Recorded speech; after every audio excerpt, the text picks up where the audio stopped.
So now people with good metacognition right then and there would say, oh, we need to change our system of parenting, right? We either need a schedule for what happens when mom is gone on the weekend, or I need to text every hour and say, do this, or is the diaper wet? Or we need to send you to a parenting class, right? We didn't do any of those things. For 6 months, I left the house, went to work. Pete, bless his heart, took beautiful care of that kid, but did not initiate any of those tasks of feeding the kid, changing their diaper, maybe figuring out if they, would benefit from a walk. 6 months, I tell you, we both had no metacognition. We just did the same thing over and over again with the same poor results and had the same argument Saturday at 3:00. That is terrible metacognition, right? What we should have done is stop and go, okay, what's driving this behavior? What am I assuming in this situation? What do I think is going to happen if I do this, right? And then you change the way you're thinking about it so you can create a different outcome.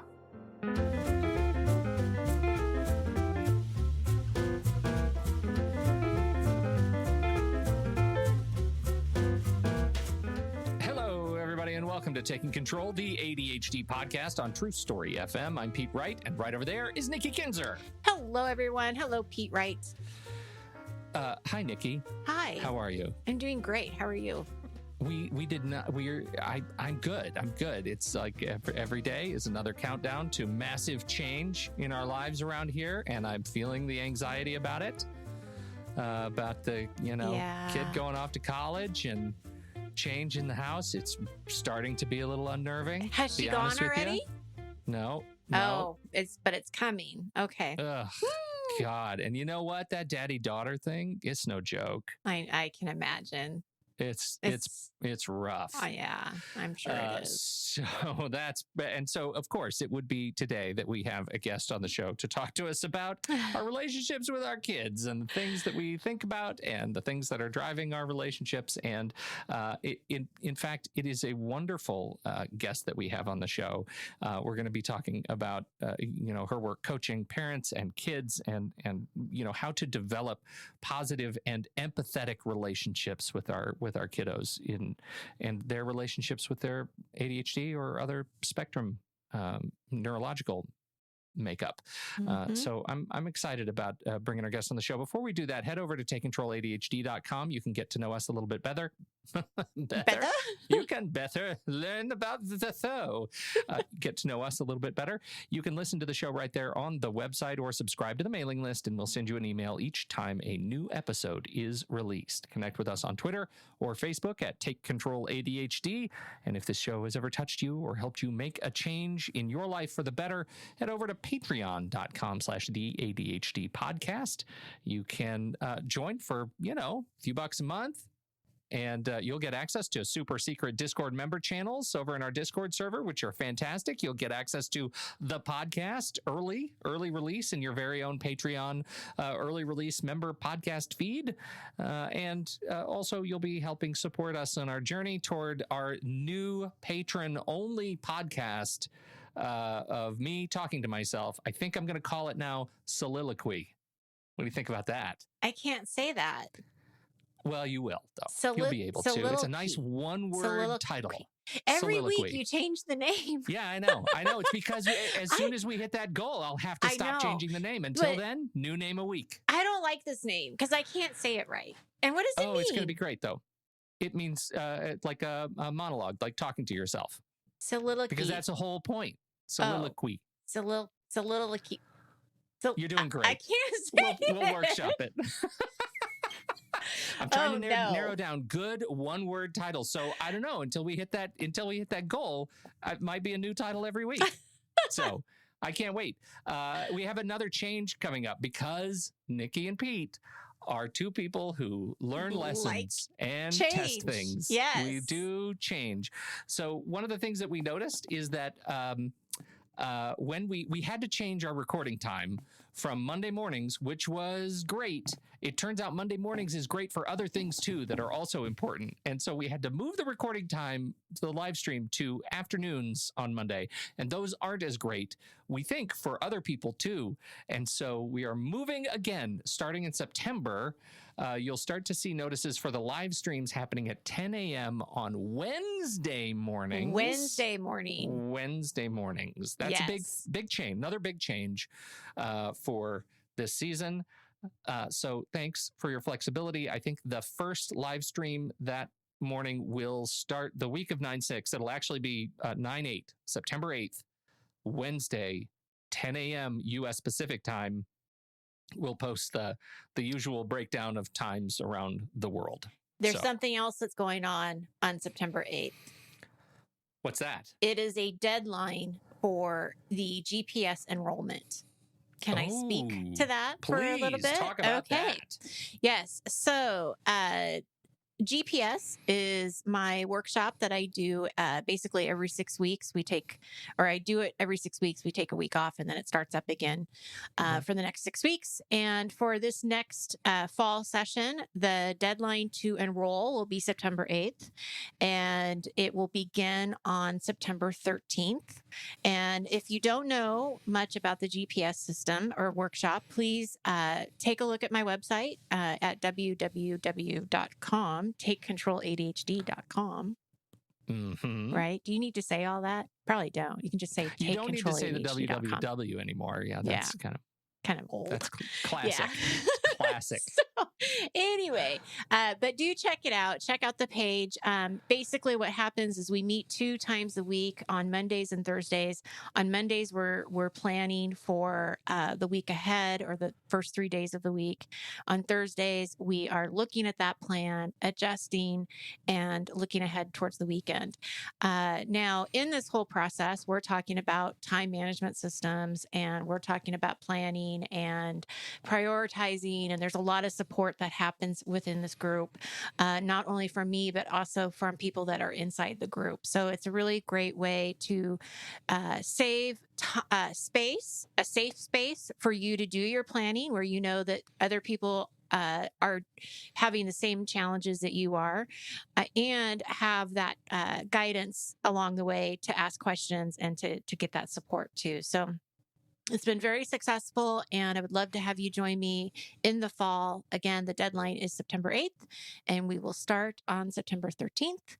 One more thing I just want to remind people, because I don't talk about this enough, is study hall. We have study hall every afternoon on Thursdays, and it is from 1 to 5 p.m. Pacific, 4 to 8 Eastern, and it's 4 hours of you, me, and whoever wants to join us on Zoom as body doubles. And you can come in and join us anytime in between those 4 hours. I run the Pomodoro method. So if you want to follow the 25 minutes of working with the 5 minutes break or 5-minute break, you are welcome to do that. So please check all of those things out on my website. And it's a member benefit too. If you become a supporting patron member, you already get to join and be a part of that any Thursday you want. That's right.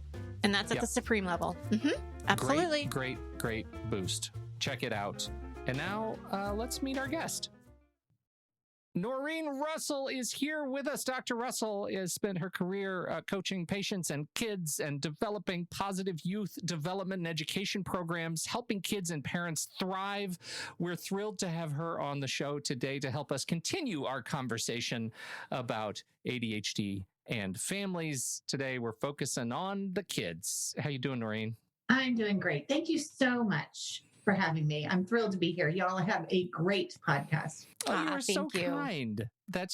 We weren't even fishing. We weren't I even know, fishing right? for that. It's fantastic. You don't have to fish. You deserve it. It's a great podcast. Thank you so much.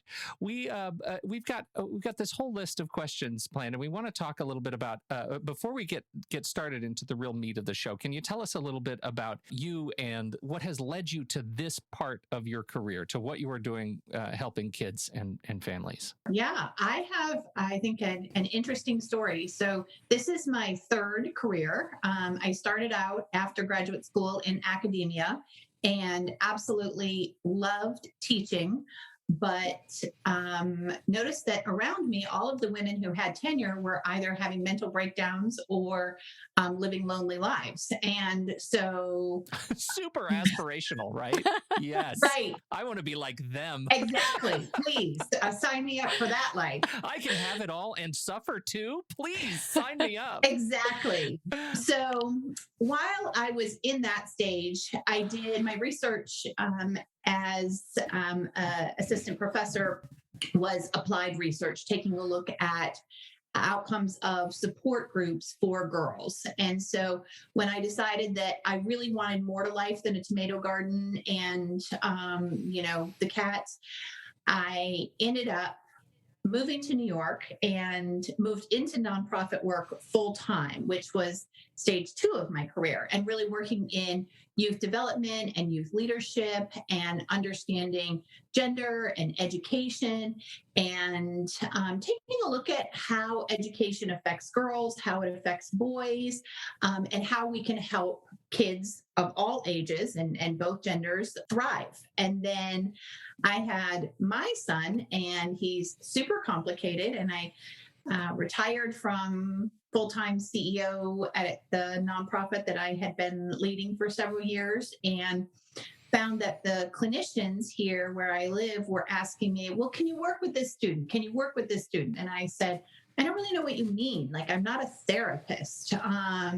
And turns out that there is just a huge need, and this was 12 years ago, for coaching. And what I love about coaching is the focus on positivity, the focus on skill building, the focus on healthiness. And that has all been consistent with what I've done my whole career. So that's kind of how I got here. And then both of my kids and my husband, all 3 have ADHD, and I don't have ADHD. So I have both the empathy and the exasperation. Yeah. Sounds just like our show. Yeah, I understand that. So one of my questions is, you said all ages, and that was what I was really curious about, because I coach with college students, but I only do adults and college students, and so I was curious to know the range. So you'll work with like kindergartners up, or like what does that look like? We do work some with elementary students, but at that age, what the parent's role really is at that time is to be a teacher and a manager when you're at that stage of parenting. And so we would split our coaching time there 50-50 between teaching the students some skills and the parents some skills. Then when we move into middle school and the parent's job really becomes more of a coach, that's when the focus shifts to primarily working with the student. And what I love about getting them at middle school is this is the time, right? This is the time to learn these skills, to practice these skills. This is the time to mess up, right?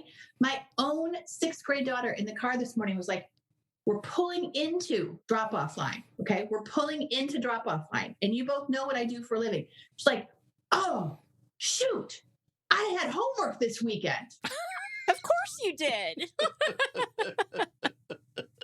Yeah, that sounds about right. So I love getting them at middle school because that is where we have space and time to practice without huge consequences.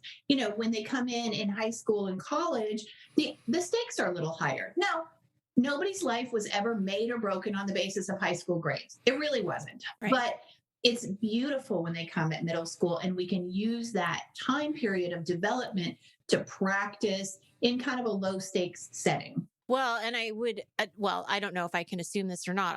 All I can tell you is from my own experience, that's when we figured out that my daughter had ADHD, was in middle school, because that's when it starts to, for her anyway, it really started to show up, because there was more responsibility. There is more organization that needs to happen.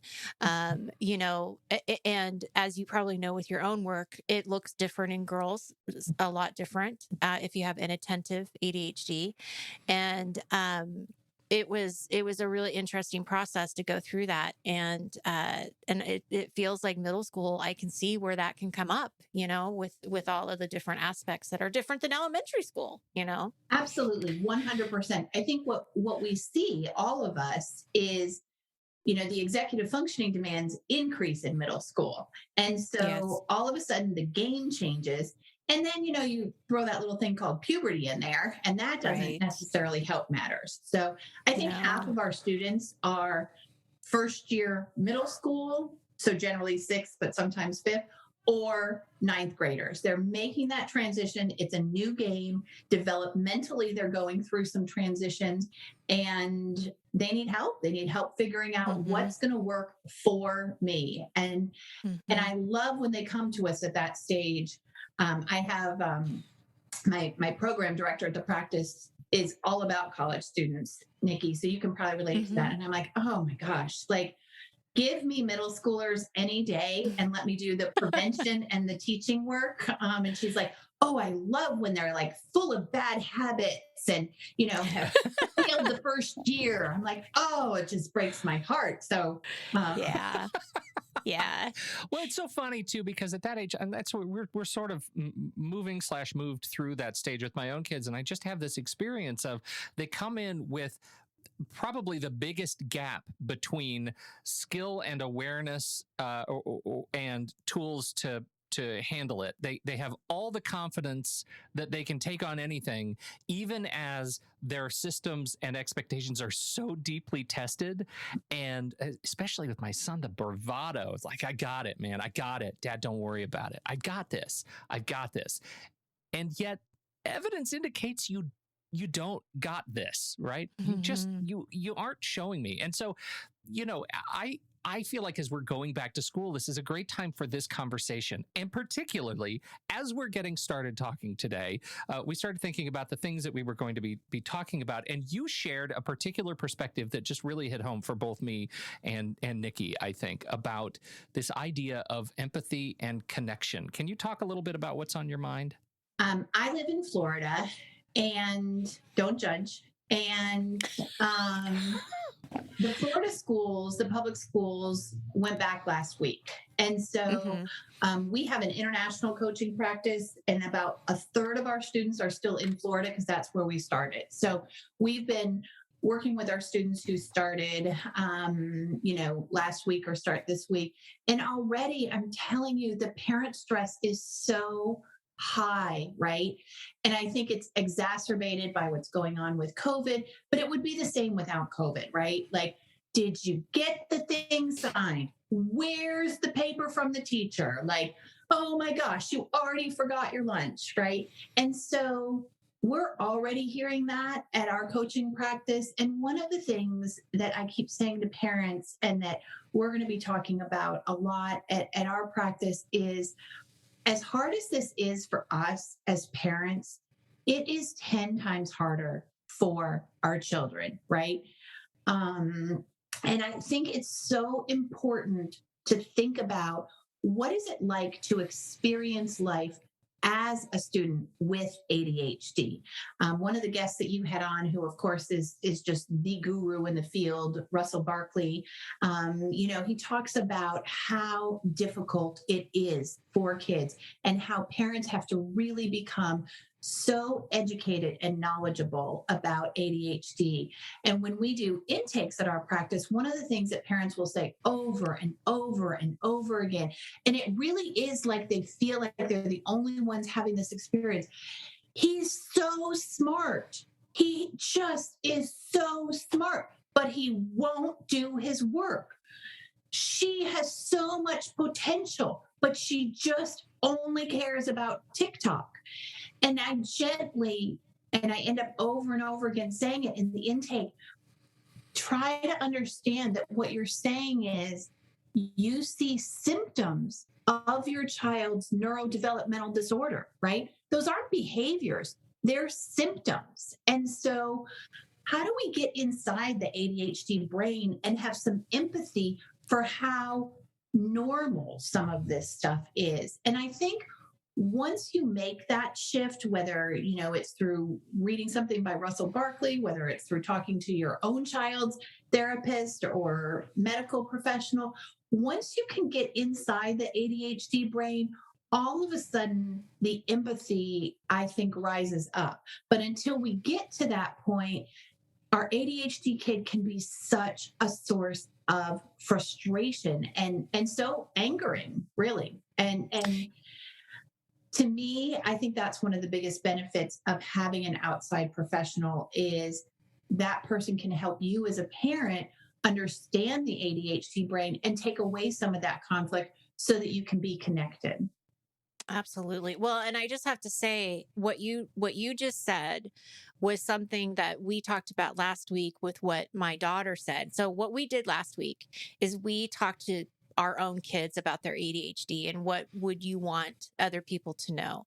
And one of the things she said is don't get frustrated so easily because we are trying. We are trying, our brain just works differently, and basically be patient, like bear with us. And that's exactly what you're saying is that, understand that it's really hard for them and that they're not going to get it the first time and they're going to have to do some things differently. What I'm really curious about with coaching is how do you talk, like, are the parents with you in the coaching session? No. No. Okay, so you're just working with the middle school student or high school student, whoever it is. So do you then talk to the parents later about like, please learn as much as you can about ADHD. This is what your child is saying or going through. Like, how do you relay what you just said back to the parent? Sure. So for us, I think that starts at the beginning. It starts in the intake, right? And we have a set of sort of working assumptions that we go through with the parents to make sure we're all on the same page and operating really from the same sheet of music, if you will, as we approach how to help this student. I think one of the things that differentiates our practice is we don't just preach a team approach, we practice and we lead the team. So we get in touch with the school, we get in touch with the psychiatrist, we get in touch with the therapist, we pull all those pieces together. Because our ADHD kiddos are more likely than not to have something else also going on, right? Yes. And so that process of talking with the parent starts at the intake for us. And then we close each coaching session with the parent coming on for the last 5 minutes and the student reports out.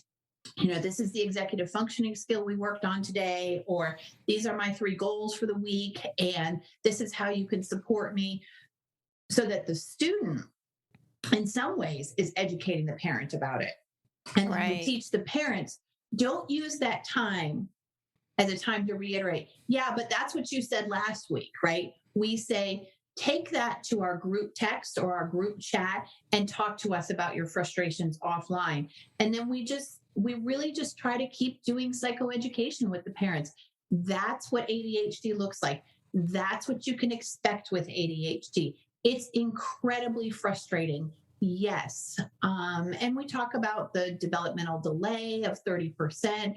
We talk about the fact that kids have these spiky developmental profiles where they've got these amazing strengths, right? They're so good at certain things.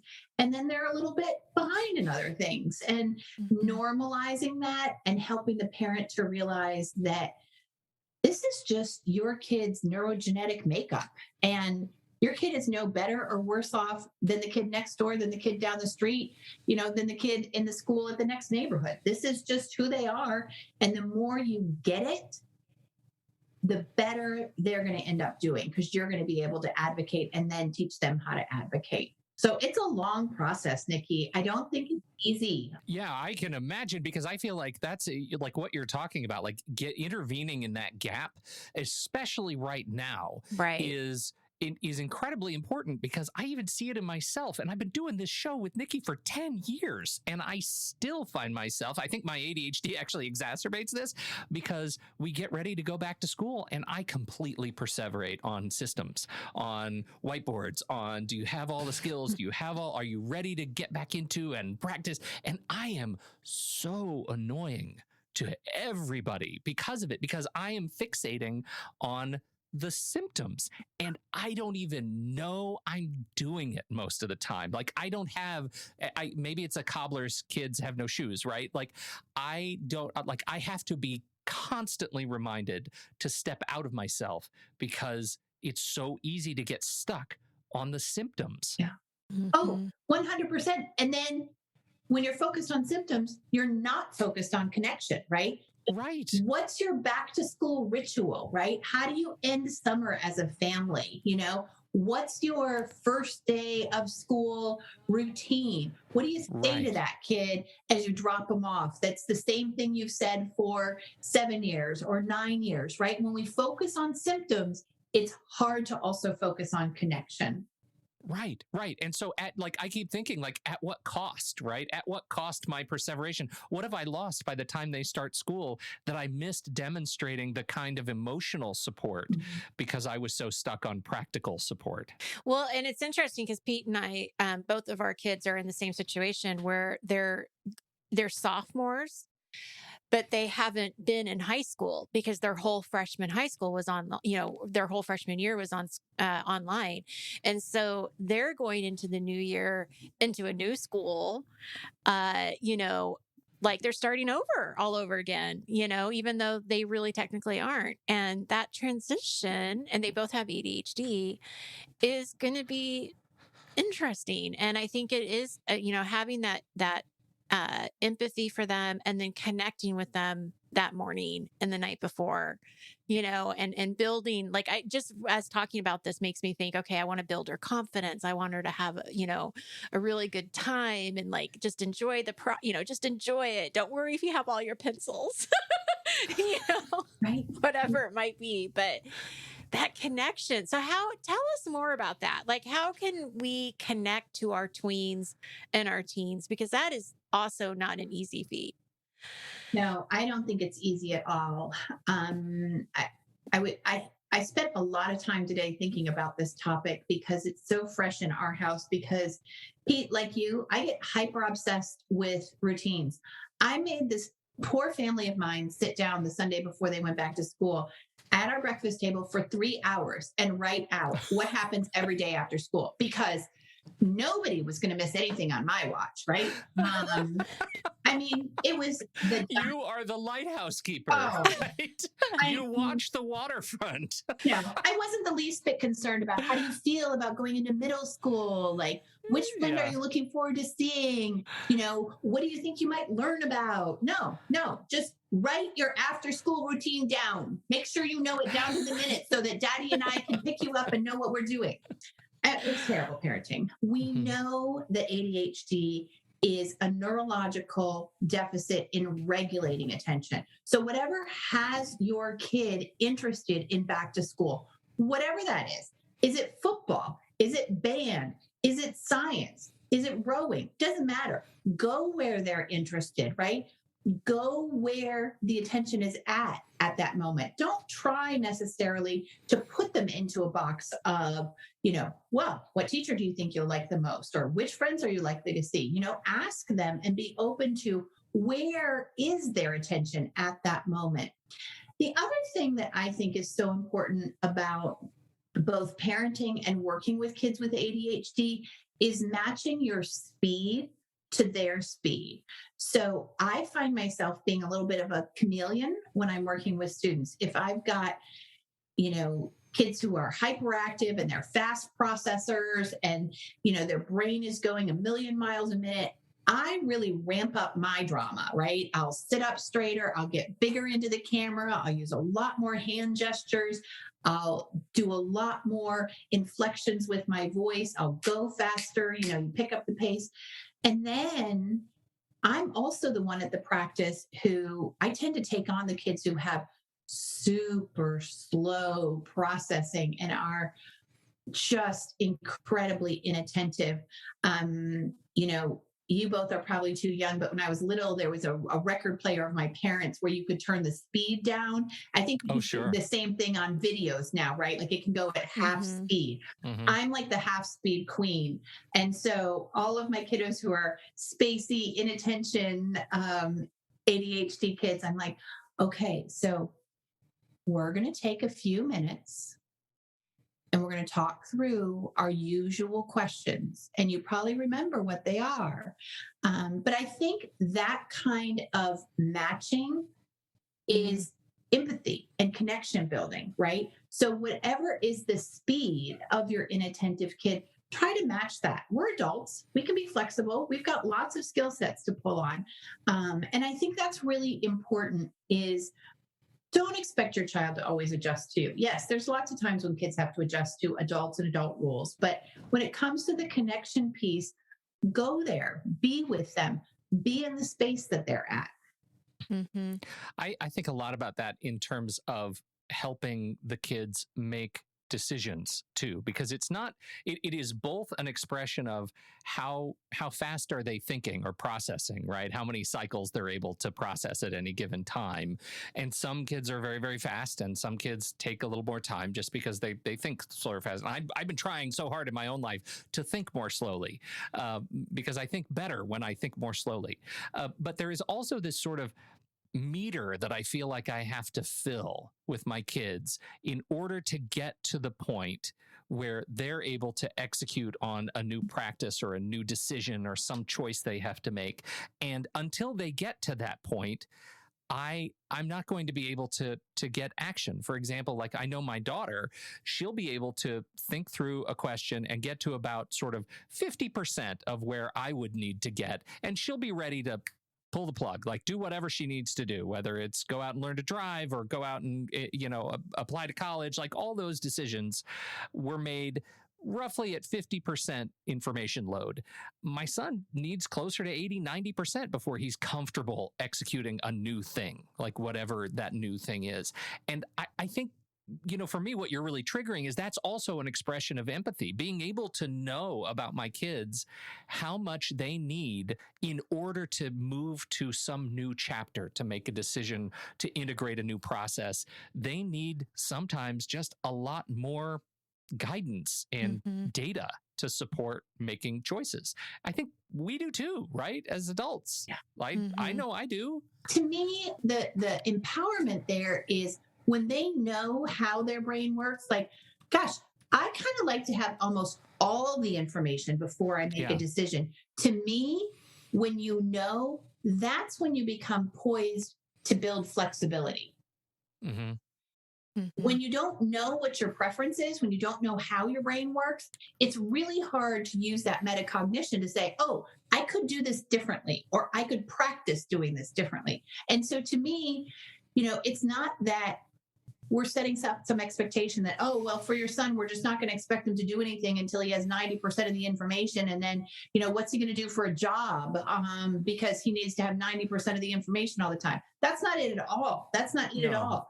It's building the metacognition of this is how my brain likes to work. This is how my brain prefers to work. This is how I'm wired. And these are the skills that I need to learn so that I've got a well-rounded brain. Totally. Metacognition. I'm curious if you wouldn't mind talking to our audience about what it is, because I don't think everybody does understand it. Sure. Yeah. So metacognition is a cognitive skill that generally is not well developed until the mid-20s. And it is really the ability to think about how you're thinking and become a better thinker. And it's really the process of reflecting on, okay, how did I use my brain in this situation? Did that work? What was the outcome? And what do I need to do differently? So I'll tell you my best example of having poor metacognition. My husband and I, our firstborn was our son. And I had started the coaching practice by that time. And so I would see students on the weekend. So I'd leave and he would be the parent on duty, is what we call it at my house. And I would come home several hours later and I would say, well, did you feed the baby? Did you change the baby? All these, normal questions. Well, no, you didn't tell me to feed the baby. You didn't tell me that the baby needed, to be changed every 2 hours. So now people with good metacognition right then and there would say, oh, we need to change our system of parenting, right? We either need a schedule for what happens when mom is gone on the weekend, or I need to text every hour and say, do this, or is the diaper wet? Or we need to send you to a parenting class, right? We didn't do any of those things. For 6 months, I left the house, went to work. Pete, bless his heart, took beautiful care of that kid, but did not initiate any of those tasks of feeding the kid, changing their diaper, maybe figuring out if they, would benefit from a walk. 6 months, I tell you, we both had no metacognition. We just did the same thing over and over again with the same poor results and had the same argument Saturday at 3:00. That is terrible metacognition, right? What we should have done is stop and go, okay, what's driving this behavior? What am I assuming in this situation? What do I think is going to happen if I do this, right? Mm-hmm. And then you change the way you're thinking about it so you can create a different outcome. Beautifully explained. And one of the things that I'll add to that when you're learning as a student, when you're studying, I'll tell people that, because they'll say, I write the notes. I read the chapter, but I don't remember anything, or I don't remember my notes. Like, just reading it isn't enough. And so I'll tell them, put yourself in the situation. So if you're reading a chapter of something and you're going to be asked questions, find out what the questions are so you can be looking for those as you're reading. But especially like a history, you can easily do this. Put yourself in the situation. What would you have done if this was you, or you lived in this time period, or whatever? And trying to get them to really think about what they're learning and put it in some kind of how they're connected to it in some way, will help with retention. And so it is interesting because not only just, are you doing the same thing and getting the same results, but it's also really digging deeper in what you're learning too, and looking at it in a different way, not just reading it, but really thinking about what you're reading. Absolutely. Absolutely. Making those connections. And the metacognition piece is where your brain is saying, oh, remember your coach, Nikki, said, if you process it this way, you'll probably do better on the test. And when you tried that last time, you actually did get the B instead of the D. So you should do that this time. That's the metacognition piece. And when we turn on that part of our brain to start thinking, oh, what did I do last time? Did it work? Did it get me what I wanted? What would be some other options? That's metacognition. And to me, it's so, so exciting when we start to see, our tweens and teens provide glimmers of, oh, I'm getting this. Actually, if I don't sass you every time I ask for the car keys, I might get the car keys. That's right. Oh, are you here right now? I know you said you're in Florida. I think this is so important because everything I'm hearing is, again, like an effort not to address a symptom. That the whole idea of metacognition, thinking about how we process, is a step back so that we don't just, again, back to me, perseverate on the practicals, perseverate on what we see, right, rather than why and how and what it means to us to exist in that space. Right. So I have a question about connection, though, because I'm going to go back to the teen connection and tween, because it starts there. So as they become teenagers, they become more dependent on what their friends think and what their friends are doing, and a lot less on what mom and dad think. Now, I'm curious for all of those parents out there and myself who have had the door not slammed, but certainly shut when I want to talk about their day or how they're doing, or I can tell something's wrong. I'm fine. How do you continue that connection when they're not opening up? Right. Right. So one of the things that I think is such a great strategy is a strategy called stay listen, and really doesn't always involve talking. Go find your teen if they'll open the door and hang out in their space. Go lay on the bed while they're doing their homework. Sit at the dining room table if that's where you ask them to do homework. Don't talk, right? Just stay there and listen. I sometimes tell parents, think of yourself as the puppy. right? Just be around, you know, be cute, be lovable. Don't ask questions. Questions seem like demands. We all know that, right? And especially in that time, maybe where they're getting home from school or they're stressed out about homework or the meds are wearing off or they're getting hangry. I think the whole idea of stay, listen, and just being around deepens that connection where then when they are explosive or they want to shut themselves off, they can draw on some of that ability to be quiet together, to be connected together without always having to verbalize it, right? Like, hey, can I come and lay down with you while you go to bed? I've had a long day. Or, hey, can I come sit in the chair in your bedroom while you work on things? I've got some work emails I want to respond to. But just being in the same space without everything having to be verbal. I think the other thing, and I think parents have done a really good job of adapting to technology with this, is using their text. How do you use text to connect? We all know, right, that they might not text us back, but it's a great time to use humor. It's a great time for funny videos, so capitalize on the fact that they live and breathe with their phones. And then I think, to me, the other piece of this with our ADHD sons and daughters is I think it's so important to be their biggest champion and cheerleader, right? We all know that they're going to be delayed in some areas. So find the places where they do have some kind of superpower. So for my son, math is hard for him. Doesn't have a math brain. I don't know if it's related to the ADHD. It certainly has gotten worse with puberty and ADHD. And he beats himself up a lot about it. And I say, you know what? Here's the thing, buddy. Your life is not going to be dictated by your ability to do math.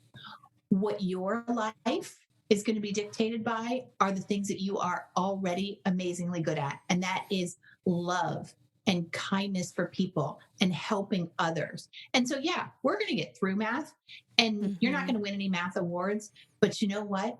You are going to be someone who changes the world because of the way you care about other people and because of your leadership skills.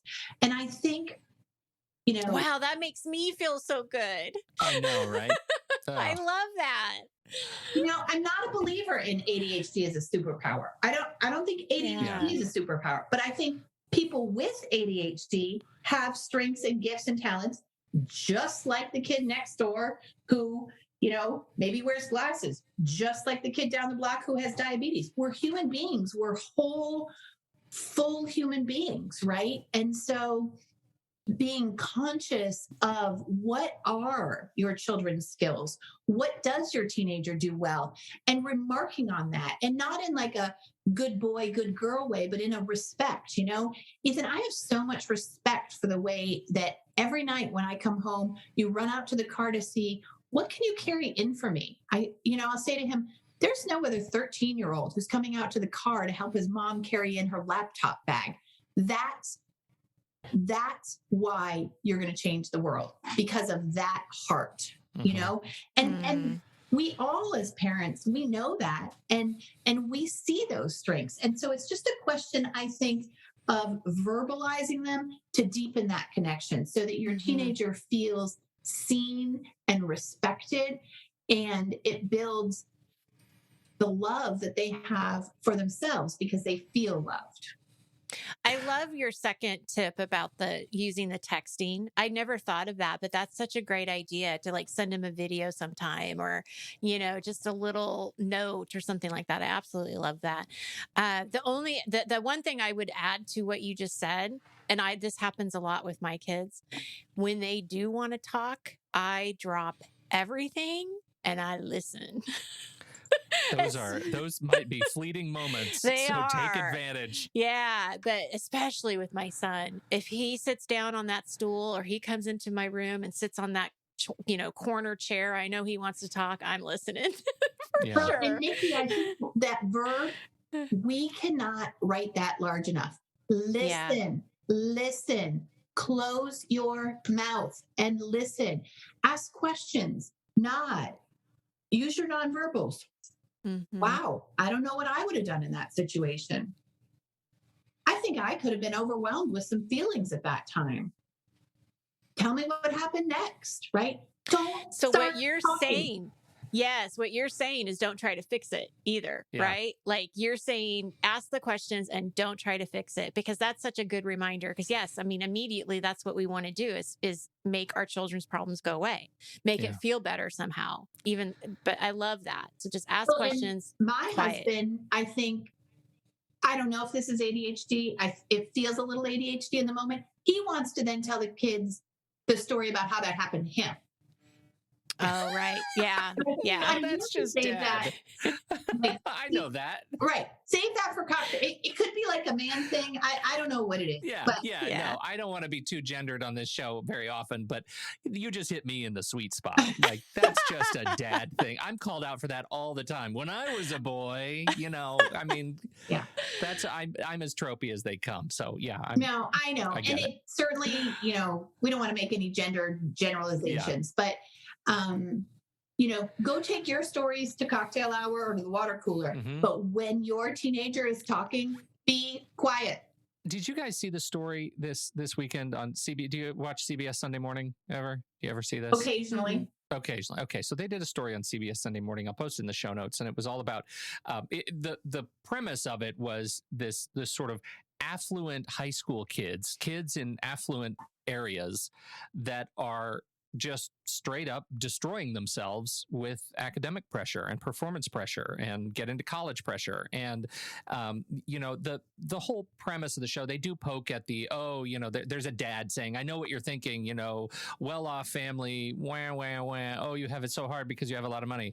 But that really wasn't the issue. The issue was that these kids are putting in so much pressure on one another. It all stems from this sort of performative, competitive pressure on one another that is not driven exclusively by their parents. And it's driven by their peer groups, and they're in tears, and their suicide rates are going up, and they're killing themselves over this sort of pressure, this kind of, and I'm listening to the story and I'm thinking, I feel like we tried not to do that. And I've always approached academics the same way you're talking to your son. Like I've used it like language. Like I studied a lot of French, but I'm not anywhere near fluent. And I was still able to go over there and live there for a time. And I was able to order in restaurants and nobody threw rocks at me for being non-fluent.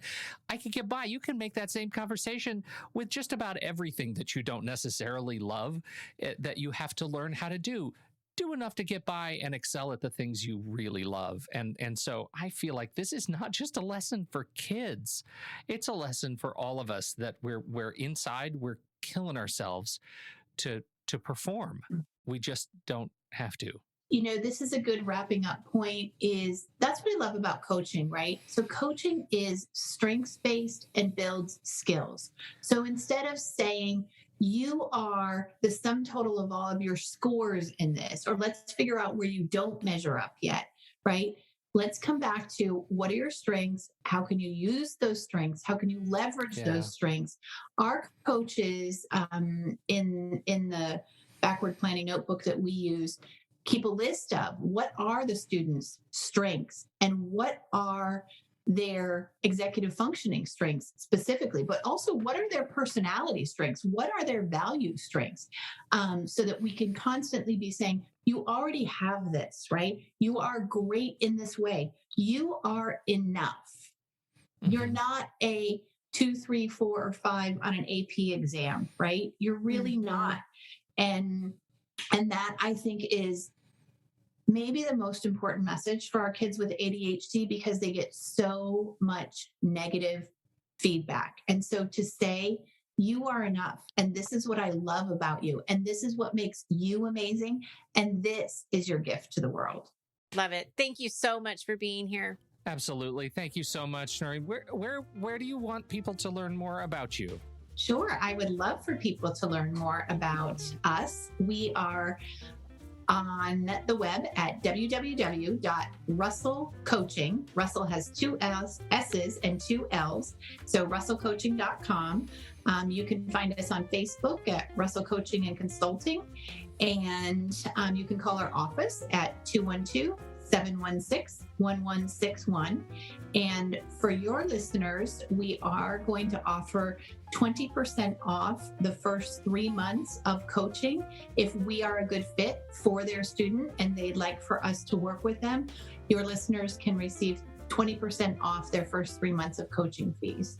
Oh, what that's a generous offer. very Thank generous. you so much. Yes. That's great. Thank you so much. We really appreciate that. And we appreciate all of you for downloading and listening to this show. We appreciate your time and your attention.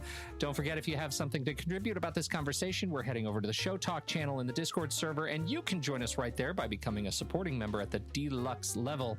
On behalf of Nikki Kinzer and Dr. Norrine Russell, I'm Pete Wright, and we'll see you right back here next week on Taking Control, the ADHD podcast.